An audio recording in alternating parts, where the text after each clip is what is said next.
1946, Jimmy Stewart, It's a Wonderful Life.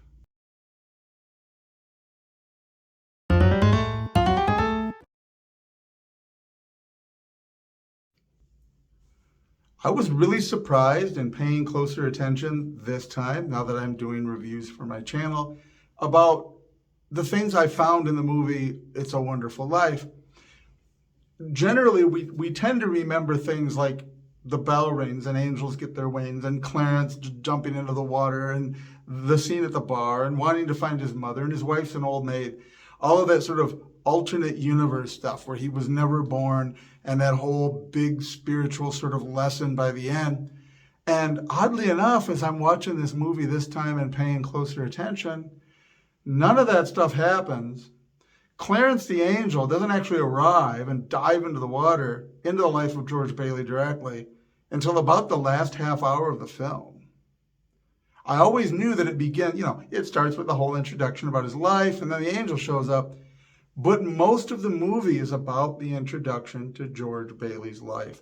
And I think that's critical in understanding the film is not really about some vague spiritualism at Christmas. It's not about the bad theology of angels earning their wings and bells ringing and all this really sort of silly stuff that's there to make it warm and fuzzy for the holiday. Obviously, it's about George Bailey discovering that he wants his life, whatever the ups and downs are, he wants to live. Sort of an intrinsic value in life, but it's far deeper than that. It's a Wonderful Life actually tells us about George's particular life and his coming of age. It's really a growing up story. We don't generally think of it that way because Jimmy Stewart is no kid at the beginning of the movie, although he's playing somebody relatively young. We're not thinking of him in the sense of being a high school kid. Even his brother doesn't seem like he's that young, but he plays it for the movie. We're not thinking of it as a coming of age, teenage growing up story, but kind of it is. It ends up being a moral of a story of an earlier age and not just the 40s in which it was made, but a much earlier age if you think about the bulk of Christianized European civilization and the history of people who stayed near home, who carried on a family business and a family legacy and went to the same church as their great-great-grandparents who were buried in the basement. And that idea, the real coming of age story, the teenage rebellion, the adolescent through teenager that hates their hometown and can't wait to get away and see the world. And George Bailey can't wait to get away and see the world. And he doesn't want dad's business, and he doesn't want the hometown, and he doesn't want those traditional things because he's young and stupid, and that's what we want when we're young and stupid. This is how we think about the world. And with age and wisdom, we want to go home to the green, green grass of home and be in the soil where we grew up and be around the people that we knew and long for the community we used to have.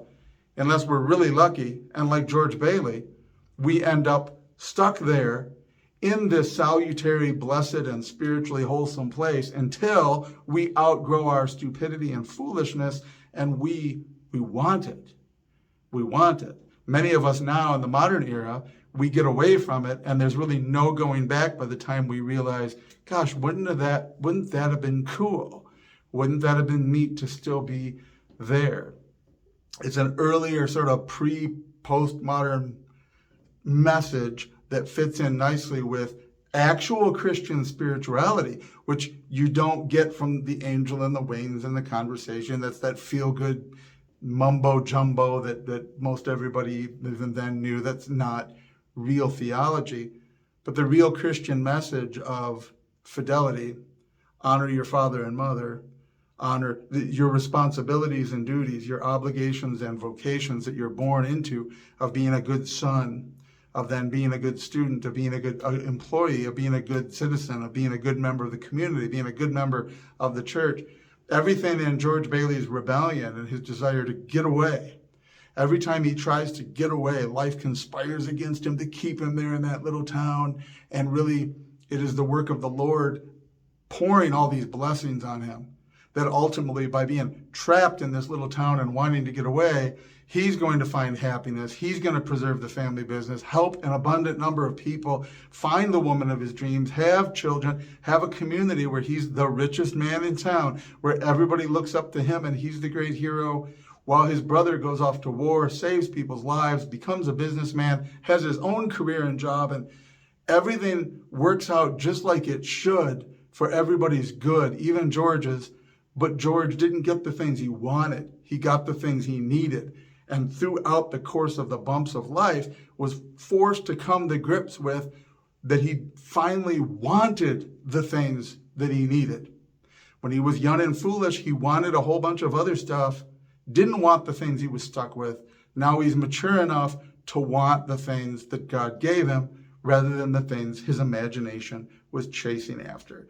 This ends up being the fundamental spiritual message of the story and why it ends up being such a pro-life, don't kill yourself message. No matter how bad it seems right now, where are the blessings in it and where do you find those blessings?